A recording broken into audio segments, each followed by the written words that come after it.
Amados e amadas, que a paz do Senhor esteja nos nossos corações.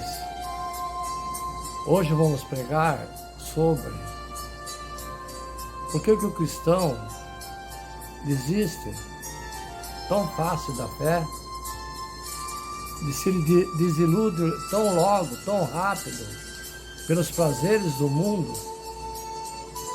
Vamos abordar nesse momento que o Divino Espírito Santo de Deus faça essa palavra a vocês, através desse servo que está transmitindo a vocês.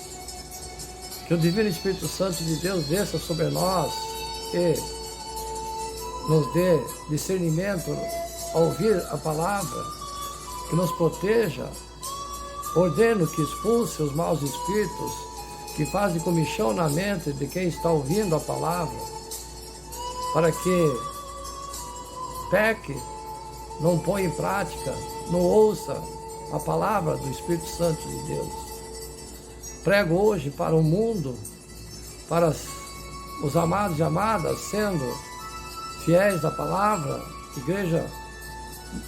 Igreja Novo Reino de Deus, e fiéis da palavra, fiéis da Bíblia, aos que não têm condições de ouvir a palavra, aos filhos, à família e às servas da fé.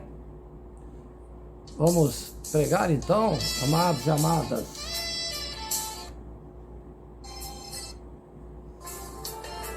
Palavra do mundano, sobre coisas mundanas no mundo, que nos persegue tanto hoje em dia, né? Tem origem do termo latino mundanus e faz referência ao mundo. Trata-se daquilo que tem relação ou característica mundana. Geralmente a ideologia mundana é considerada como regra de conduta comum e normal na vida da maioria das pessoas. Mas essas práticas não estão de acordo com a ética e os valores cristãos. João capítulo 17, verso 16. Na Bíblia, o mundo pode ser compreendido com diferentes sentidos. Por vezes parece relacionado ao sistema vigente, caído, por causa de atuação maligna. O adversário ataca o pecado da humanidade, os prazeres mundanos, a fama, a ambição, a fortuna. João capítulo 15, versos 18 e 19. Nesse padrão mundano corrompido encontram-se princípios e valores carnais que se opõem a Deus, a sua vontade e a sua palavra. 1 Coríntios capítulo 3, verso 3. As pessoas que abraçam o mundo descartam os princípios bíblicos, passando a viver a sua maneira egoísta, sem amor, autossuficiente, rejeitando ao Ser Supremo. Infelizmente, o padrão mundano pode se aproximar e até influenciar a vida de crentes por diferentes formas e meios. Por isso é preciso que os cristãos estejam sempre vigilantes, perseverando na fé, em constante oração. Orai, perseverai, vigiai e perseverai. Mateus capítulo 26, verso 41. Você lembra que nem tudo convém. 1 Coríntios capítulo 10, verso 23. E fazem tudo sempre para a glória do Senhor. 1 Coríntios capítulo 10, verso 31. Os filhos de Deus precisam se manter firmes e fiéis a Ele e a sua palavra. 1 Coríntios capítulo 10, verso 12. Desviando-se sempre do que é mal nesse mundo, com cuidado permanente das tentações, dos dados infamados do inimigo que quer nos destruir. O crente em Jesus Cristo está no mundo, mas não pertence a esse mundo. O mundanismo da Bíblia não ama o mundo e nem o que ela há. Se alguém ama o mundo, o amor do Pai não está nele. Pois tudo que há no mundo, a cobiça da carne, a cobiça dos olhos, a ostentação dos bens, não provém do Pai, mas do mundo. O mundo e as suas cobiças passam, mas aquele que faz a vontade de Deus permanece para sempre. 1 João capítulo 2, verso 15 e 17. Amados, insisto em que, como estrangeiros e peregrinos no mundo, vocês se abstenham dos desejos carnais que guerreiam contra a alma. 1 Pedro, capítulo 2, verso 11. Tenham cuidado para que ninguém se escravize às filosofias vãs, enganosas, que se fundamentam nas tradições humanas e nos princípios elementares desse mundo, e não em Cristo. Ora, as obras da carne são manifestas: imoralidade sexual, impureza, libertinagem, idolatria, feitiçaria, ódio, discórdia, ciúmes, ira, egoísmo, dissensão, facções, inveja, embriaguez, orgia e coisas semelhantes. Eu vos advirto, como antes já os adverti, aqueles que praticam essas coisas não herdarão o reino de Deus. Gálatas capítulo 5, verso 21, 19 e 21. Quanto a mim, que eu jamais me glorie, a não ser na cruz do nosso Senhor Jesus Cristo, por meio da qual o mundo foi crucificado para mim e eu para o mundo. Gálatas capítulo 6, verso 14. Adúlteros, vocês não sabem que a amizade com o mundo é inimizade com Deus? Quem quer ser amigo do mundo, faça inimigo de Deus. Tiago capítulo 4, verso 4. Não rogo que os tires do mundo, mas que os proteja do maligno. João capítulo 17, verso 15. Porque ainda são carnais, porque visto o que há inveja e divisão entre vocês, não estão sendo carnais e agindo como mundanos. Se o mundo os odeia, tenha em mente que antes me odiou. Se vocês pertencem ao mundo, ele os amaria como se fossem dele. Todavia vocês não são do mundo, mas eu os escolhi, tirando-os do mundo, por isso o mundo os odeia. João capítulo 15, verso 18 e 19. Tudo é permitido, mas nem tudo convém. Tudo é permitido, mas nem tudo edifica. 1 Coríntios capítulo 10, verso 23. Eu revelei o teu nome àqueles que o mundo me destes. Eles eram teus, tu os deste a mim, e eles têm obedecido a tua palavra. Ele é a apropriação pelos nossos pecados, e não somente pelos nossos, mas também pelos pecados de todo o mundo. Quando planejei isso, será que fiz levianamente? Ou será que faço meus planos do modo mundano, dizendo ao mesmo tempo sim e não? Amados e amadas, então nós devemos refletir a respeito de nossas ações aqui no mundo. Temos que examinar sobre a visão de Deus diante de um casamento infeliz, de um cristão que abandonou a fé, abandonou a família, ou vice-versa, a esposa também. O número de casamentos infelizes está crescendo dia a dia. O número de divórcios reflete isso. Nos Estados Unidos, pesquisadores como Barna indicam que a porcentagem de divórcio entre os que se chamam evangélicos é igual da população de forma geral. Uma pesquisa Gallup indicou que 10% dos cristãos e 10% dos católicos são divorciados e que 26% dos protestantes e 23% dos católicos já foram divorciados em algum momento. É um índice alto. Mais de 1 milhão de crianças nos Estados Unidos sofrem com o divórcio de seus pais. A cada ano, mais de 50% das que nascerão a esse ano experimentarão o divórcio de seus pais. antes de completarem 18 anos? Será que o Brasil seguirá o mesmo rumo, amados e amadas? Será que as igrejas evangélicas andarão nesse caminho?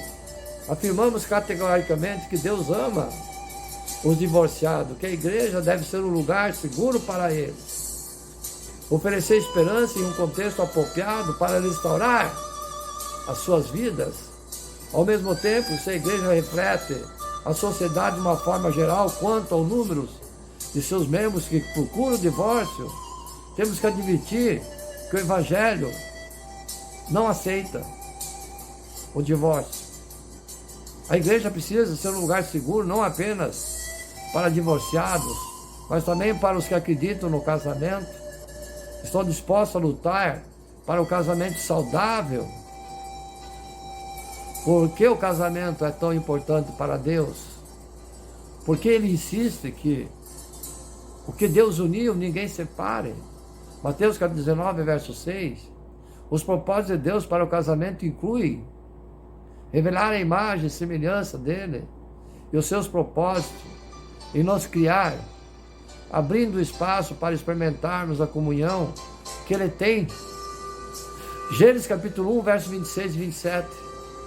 Resolver a solidão que aflige o homem desde antes da queda. Gênesis capítulo 2, verso 18.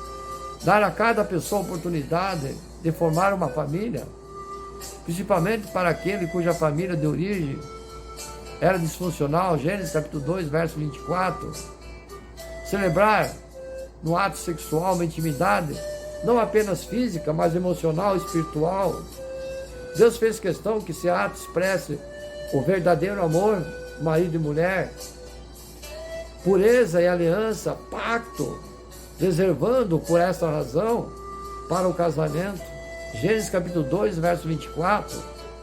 Dar-nos alguém com quem podemos ser transparentes, autênticos, sem experimentar vergonha. Gênesis capítulo 2, verso 25. O desejo dele é que possamos amar e ser amados sem medo, porque o verdadeiro amor expulsa o medo. 1 João capítulo 4, verso 18. Revelar a grandeza do amor de Cristo para nós, como sua noiva, a igreja. Efésios capítulo 5, verso 22 e 32. A história de Gênesis e Apocalipse enfatiza o amor de Jesus por sua noiva, e nós recebemos o privilégio de ser o espelho desse amor. Sua aliança, sua fidelidade, seus propósitos eternos revelam-se no casamento. Dessa forma, não devemos ficar surpresos ao saber que Satanás empenha todos os seus esforços para acabar com seu casamento saudável, abençoado pelo Pai, prejudicando muitos, as famílias, os filhos, tornando essa união numa relação intensamente infeliz para muitas pessoas. Se Deus, por sua vez, não fizesse um compromisso de aliança conosco no casamento, não teríamos chance de nos aproximarmos dos seus propósitos eternos. Um casamento saudável é realmente glorioso, e o infeliz pode tornar-se no inferno, destruindo não apenas o casal, mas a família, espalhando essa herança negativa às gerações futuras.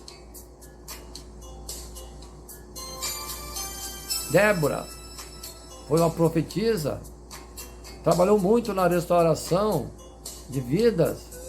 Deus permitiu que ela profetizasse. Ela foi juíza no Antigo Testamento. Então, a gente muitas vezes troca ideias com pessoas crentes que experimentam diversos abusos emocionais em seus casamentos. Dizem não aguentar mais a relação, querem de forma alguma escape, alguma saída. Isso é preocupante, pois cada um que se divorcia acaba influenciando outros a se divorciar, a continuar assim. Haverá uma epidemia de divórcio nas igrejas e Deus não aceita o divórcio. Mas é algo ainda muito inquietante Perdemos a visão de Deus para o casamento e não acreditamos quando Ele comunica claramente o seu coração quanto a como agir em casamentos infelizes. A Bíblia traduz o coração dele nesse sentido em 4 passagens. Vou citar aqui. Deus odeia o divórcio e a violência. Mateus, capítulo 19, versos 3 e 12. Não devemos nos divorciar, a não ser por adultério. 1 Coríntios, capítulo 7, verso 1 e 17. As bases bíblicas para o divórcio e novo casamento das partes dos crentes. 1 Pedro, capítulo 3, verso 1 e 9. Vejam lá como tratar um cônjuge descrente. Quando eu peço para pessoas infelizes que ouçam essa palavra, para ouvir Deus que está transmitindo a vocês essa situação, muitos simplesmente desprezam as perspectivas da Bíblia e continuam focalizando a sua dor, o seu sofrimento, a sua infelicidade da sua forma. O mundo, a carne e o diabo juntam-se para nos convencer de que a nossa felicidade é o que deve nortear nossas vidas. Essa crença e os espíritos atrás dela enganam o mundo e querem enganar os cristãos, os crentes em Deus. A teoria do humanismo exalta o ser humano como um Deus. Ele é o mais importante. O espírito do individualismo exalta o indivíduo e sua realização pessoal. O hedonismo exalta o prazer, o direito de orientar a vida pela busca de qualquer preço da felicidade aqui no mundo. Muitas pessoas que sofrem em seu casamento estão desnorteadas, desistem fácil da fé e se entregam para o mundo. Focalizam mais a sua dor que Cristo. Preocupe-se mais com o seu sofrimento do que serem fiéis à sua fé e para Cristo. Em parte é compreensível porque quem sofre muito tende a perder a perspectiva de sã equilibrismo. O problema aprofunda-se quando os pastores das igrejas dessas pessoas se perdem na dor dela também, apoiando-as na procura da sua felicidade através do divórcio. Essa procura da felicidade perde totalmente de vista as palavras de Jesus quando disse: quem não toma a cruz, a sua cruz, e não me segue, não é digno de mim, disse Jesus. Quem acha que sua vida a perderá, e quem perde sua vida por minha causa a encontrará. Mateus capítulo 10, versos 38 e 39. Precisamos lembrar que o sofrimento é parte natural de nós cristãos. Somos bem-aventurados quando insultados, perseguidos, caluniados por causa de Jesus. Mateus capítulo 5, verso 11. Paulo considerou tudo como lixo, como perda, como esterco para poder realmente conhecer Cristo. Ele resume sua visão dizendo: quero conhecer Cristo, o poder da sua ressurreição e a participação em seus sofrimentos, tornando-me como Ele em sua morte. Filipenses capítulo 3, verso 10. Deus e a Bíblia lidam seriamente com o assunto sofrimento. Um livro inteiro da Bíblia é dedicado ao sofrimento injusto. Jó. Os salmos expressam com muita honestidade a dor e o sofrimento do salmista. 1 Pedro foi escrito especificamente para você, crente.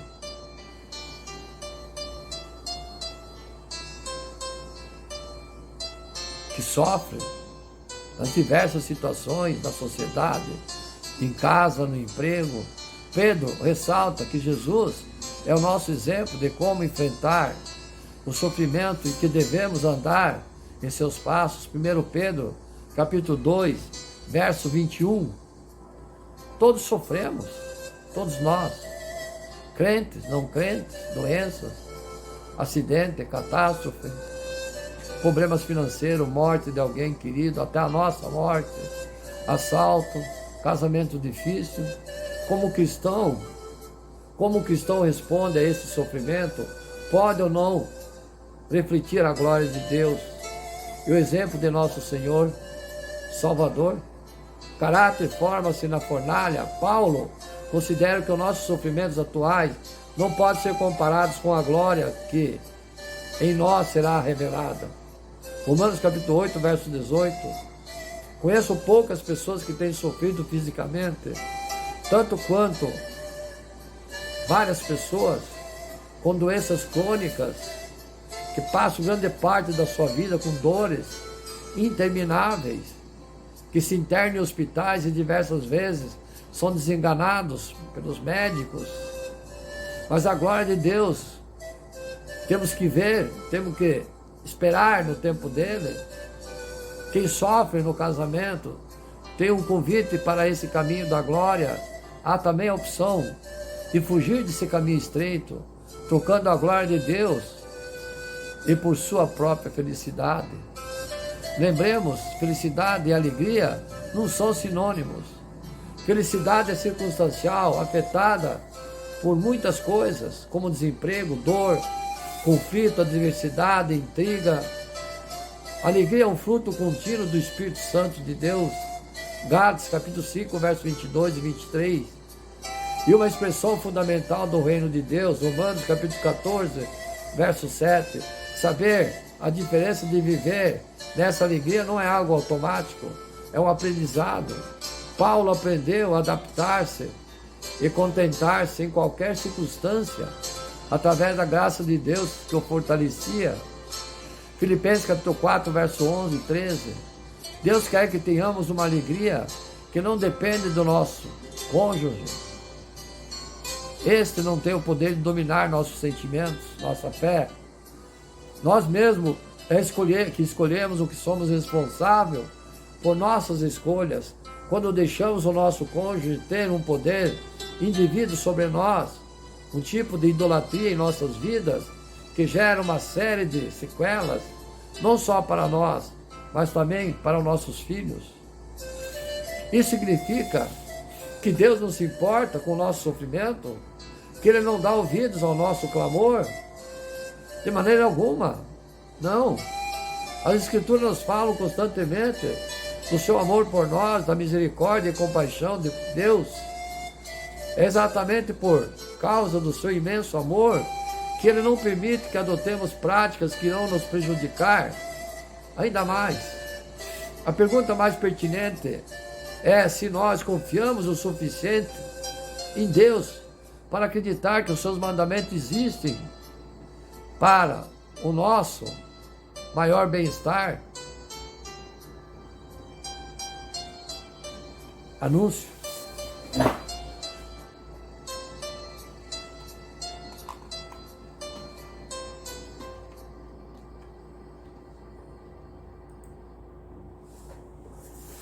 Viu que trabalhar sozinho? Vamos seguindo. Exatamente por causa do seu imenso amor que Ele não permite que adotemos práticas que irão nos prejudicar ainda mais. A pergunta mais pertinente é se nós confiamos nele o suficiente para acreditar que os seus mandamentos existem para o nosso maior bem-estar e que o caminho da obediência é o caminho da bênção para nós e para os nossos filhos, nossa família.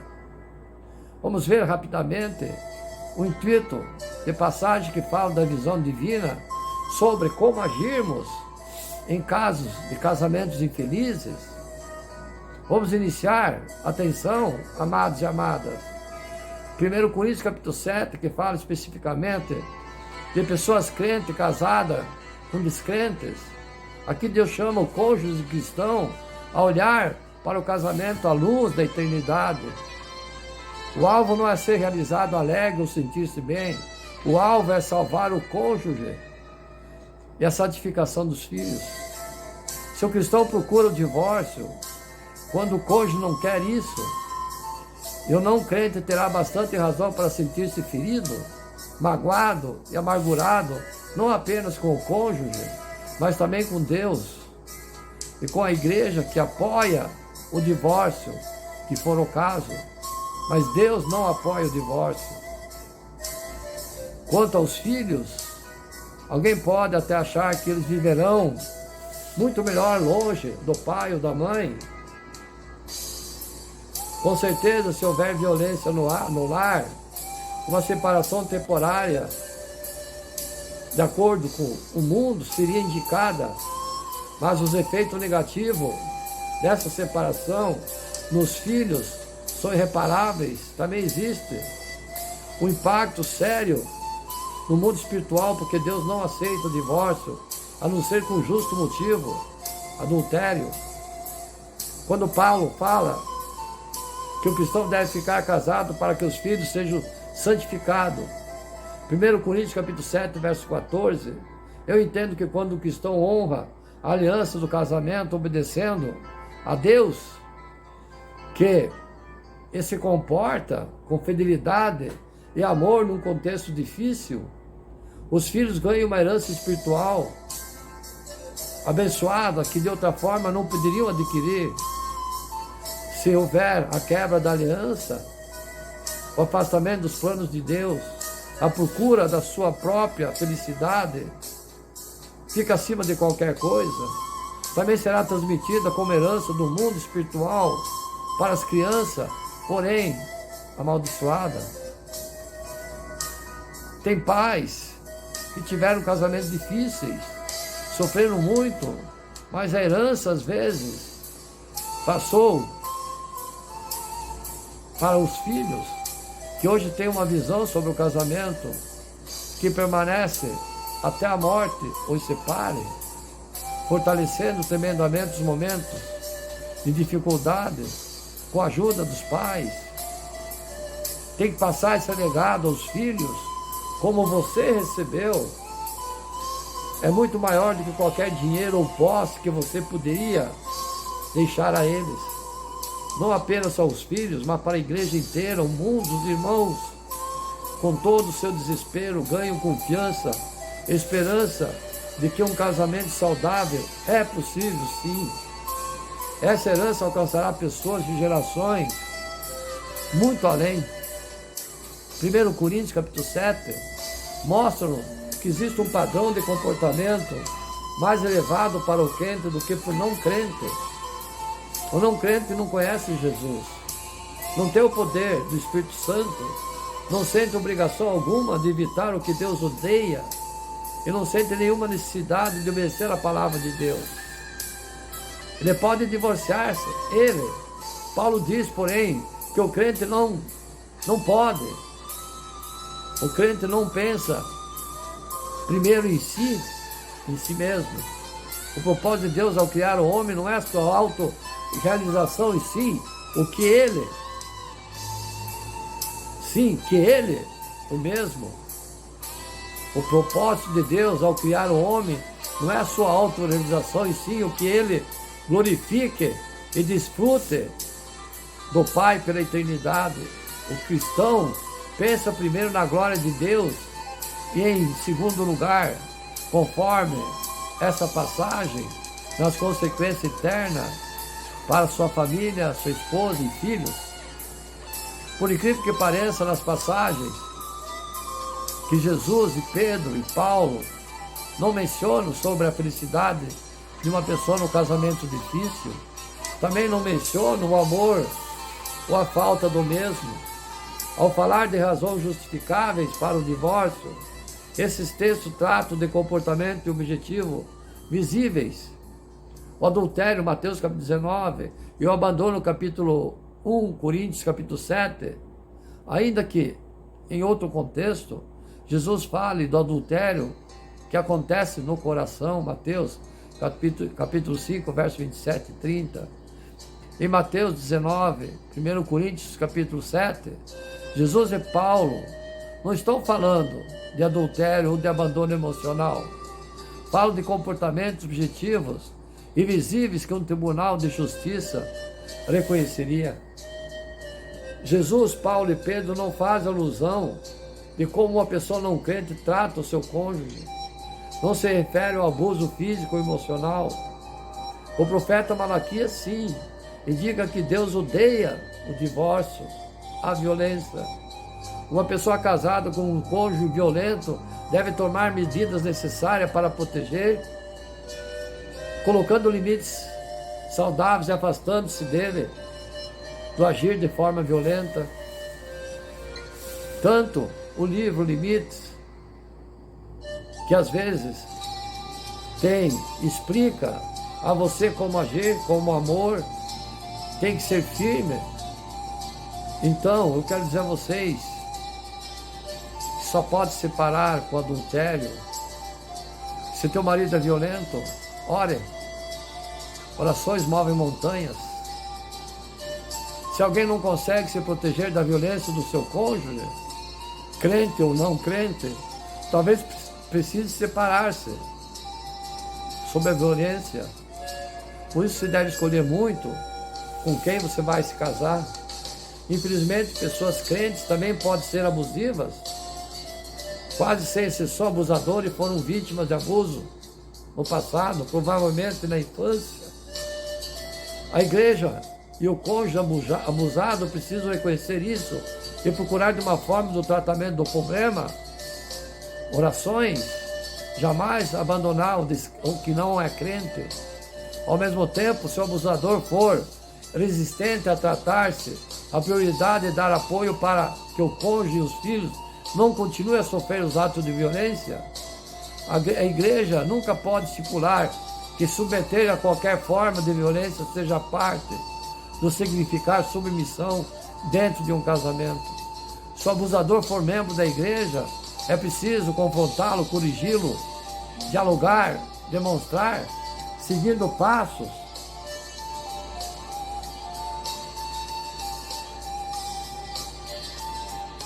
Existem casos onde uma separação temporária ou até prolongada seria indicada. Mas isso não quer dizer que se você se separar, você pode casar novamente. Mas já que Paulo deixa bem claro que não deve haver separação, copiaram, amados e amadas. Eu entendo que a mesma precisa ser feita sob a perspectiva da relação, da reconciliação. O alvo da separação temporária é a restauração do casamento. O motivo da separação é a proteção emocional, física da pessoa abusada, visto que na separação temporária haverá maior chance da cura e crescimento da parte de ambos os cônjuges, para que o casamento possa se restaurar. Separação não restaura casamento nenhum. Quando o casamento é tão penoso, a ponto de um cônjuge agir como se fosse inimigo, sendo ele crente ou não, precisamos voltar às palavras de Jesus sobre como tratar nossos inimigos. Mateus capítulo 5, versos 43 e 48. Seja debaixo do mesmo teto ou separados. Ele nos ensina pelo menos 4 atitudes em relação ao nosso cônjuge abusador. Amá-lo. Esse amor não é um sentimento romântico, mas é uma atitude de desejar o melhor para o outro. Agindo segundo esse desejo, muitas pessoas em casamentos delicados queixam-se de perder o seu amor pelo cônjuge. O amor indicado aqui vem de Deus, o amor ágape. Não é natural a nós. Esse amor se perde apenas se perdermos o vínculo com Deus. Se perdermos esse amor, nosso problema maior e diferente do que a falta de um sentimento especial pela nossa esposa. Orar pela pessoa que nos maltrata, intercedendo por seu arrependimento, para que ela caia em si, encontre a Jesus e o veja em nós. Fazer o bem para quem nos odeia. Uma expressão desse bem pode ser instituir para que o cônjuge procure aconselhamento ou passe por algum tratamento de restauração como uma condição de continuarmos juntos ou de voltar a morar junto, se já estiverem separados. Abençoar quem nos amaldiçoa.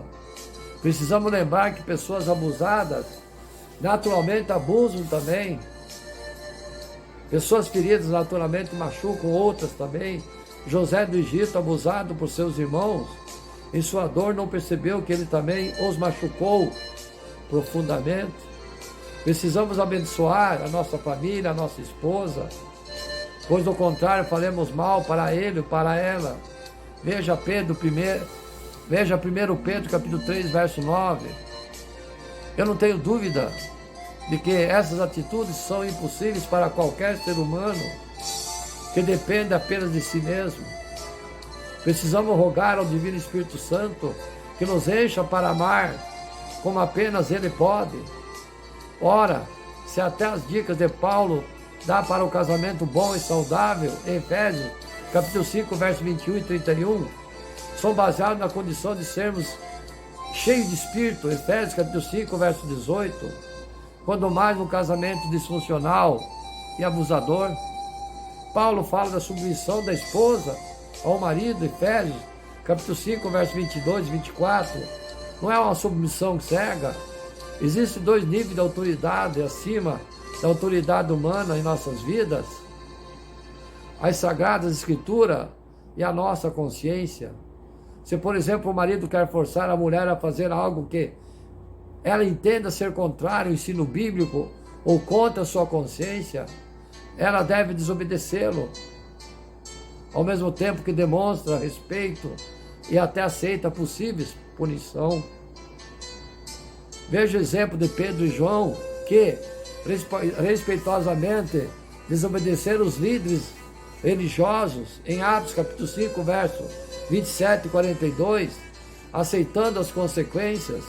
Essa atitude se tornou famosa através da desobediência civil da parte de grandes líderes. Ser maltratado não é algo que necessariamente vai contra a nossa consciência. Pedro dá instruções claras e profundas aos escravos cristãos para se submeterem não apenas aos bons e amados chefes, mas também aos maus. Ele elogia o suportar das aflições injustas por causa do nome de Cristo e por fazer o bem. Chama-os a andar nos passos de Jesus, que quando insultado não revidava, quando sofria não fazia ameaças. 1 Pedro capítulo 2, versos 18 e 23. Atenção, amados e amadas. Após escrever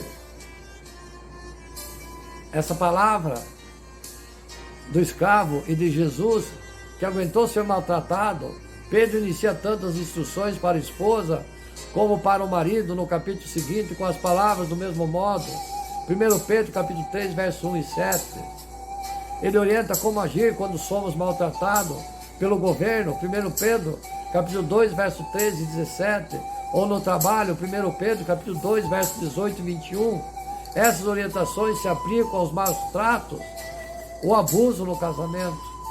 Ao mesmo tempo, como já mencionei, isso tem seus limites. Se a saúde física, a vida da pessoa, a saúde emocional estiverem ameaçada, uma separação não é indicado. O que se indica? Orar, jejuar. Retomando o ensino bíblico para os casamentos em Cristo e Jesus, enfatiza o que Deus uniu, o homem não deve separar. Mateus capítulo 19, verso 6. A aliança do casamento se dá entre três pessoas: Deus, um homem e uma mulher. Sim.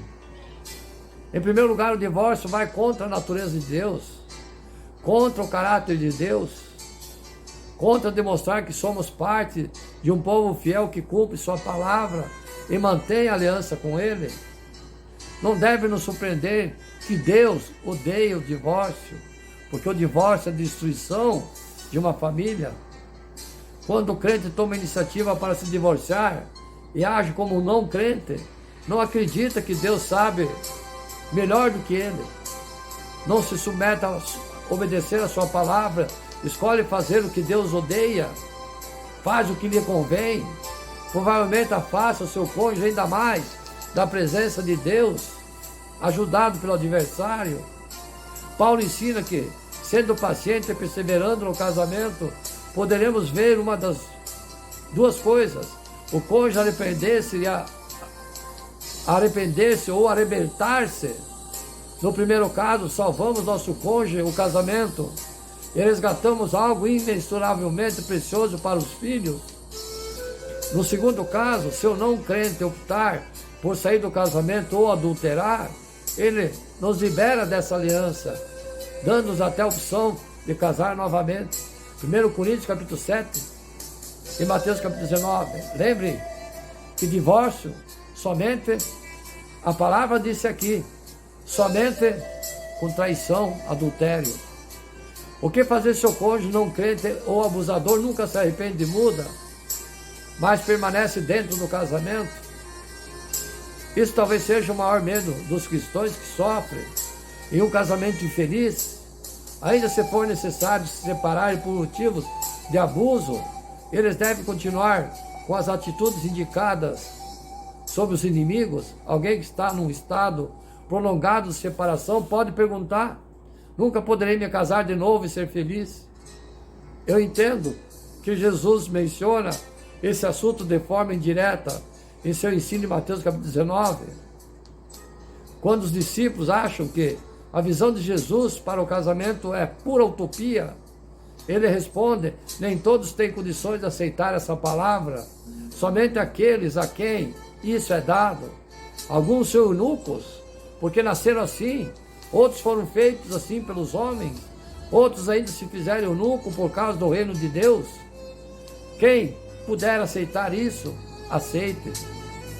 Vou continuar no segundo vídeo. Amém?